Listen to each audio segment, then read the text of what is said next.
excellent is your name, O Lord my God. How excellent is your name, my God. How excellent is your name, O Lord my God. How excellent is your name.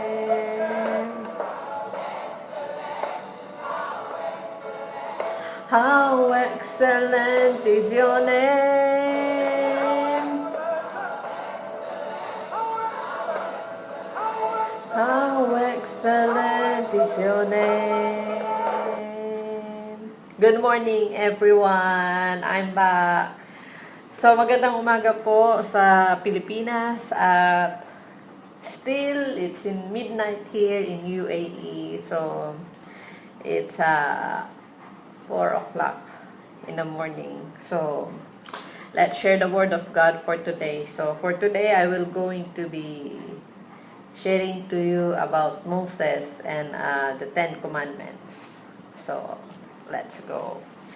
So when actually Moses, by that time actually Moses set Israelites free from Egypt. So by the time actually that Moses, they went out from the land of Egypt, they went in one land. Yun yung time na nag-cross sila sa Red Sea. So after they crossed the Red Sea, actually, alam mo yun, marami silang pinagdaanan. But when they land in one place, actually,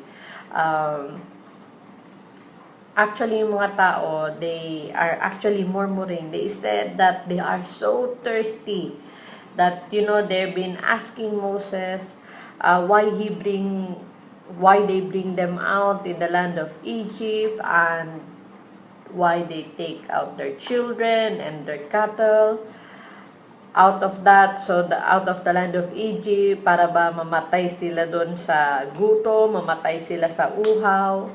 So what Moses did, Moses actually went up and said, God said actually to Moses, stand up upon the rock of Horeb, and thou shalt get water.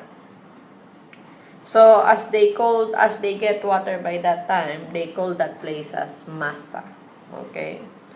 So after that, there's one man called Amalek. Okay. So Moses said to Joshua that go and fight Amalek. So as Joshua go, Moses went on the top of the mountain. So this is what happened.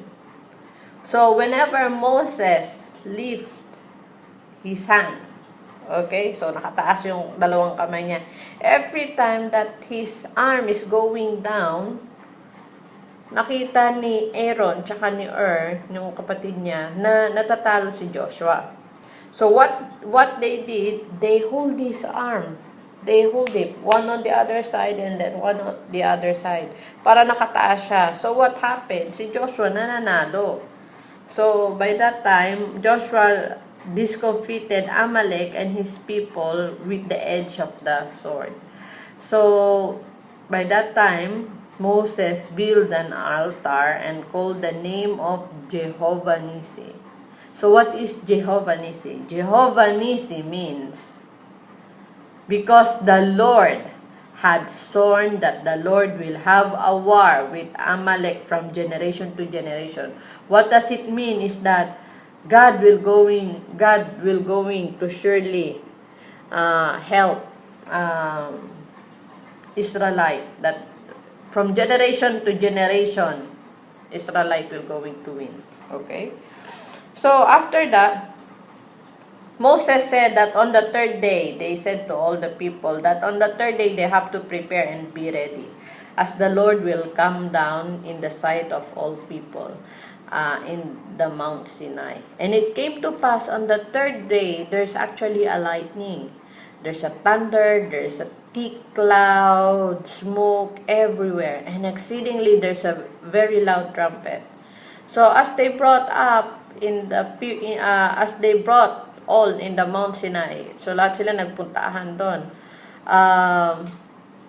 The Lord descended upon a fire as he came down upon the Mount Sinai. And by that time, Lord called Moses to went up. So when Moses actually went up, God says to the people, God says to Moses that go and tell them that don't break through unto the Lord to gaze, and many of them perish. So as you can see in Exodus 19 verse 23, so if you will going to see from verse 19, verse 23, Moses unto the Lord, the people cannot come up to the Mount Sinai, for that charge as saying that the mount need to be sanctified. So that make it holy, make it holy, give it a respect, sanctify that place in that Mount Sinai. So after that one, when he said it to the people, God spake all the words and saying, and that is the time that I am the Lord thy God, which have brought thee out of the land of Egypt, out of the house of bondage. That's what Lord said. And then that's what he said, the 10 commandments of God. Okay, so by that time we will going to do it one by one. What is the 10 commandments of God? We might think, oh, I still know that 10 commandments, but in our life, when God actually give the 10 commandments, as a Christian, do we still follow it, or we start living on the flesh? I know that some of us, thou shalt not commit adultery, thou shalt not steal, thou shalt not bear false witness against thy neighbor. Nasusunod pa ba natin yun?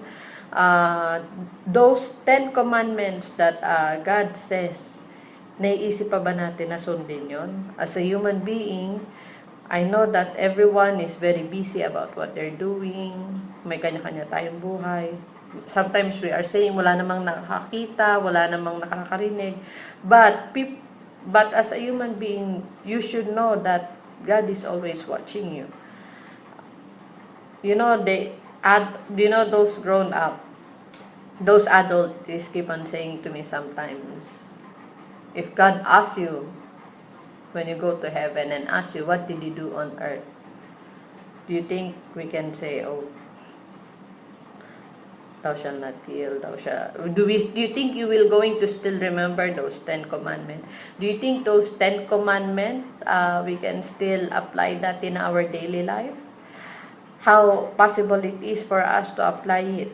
May takot pa ba tayo, or we start ignoring it and start living on the flesh?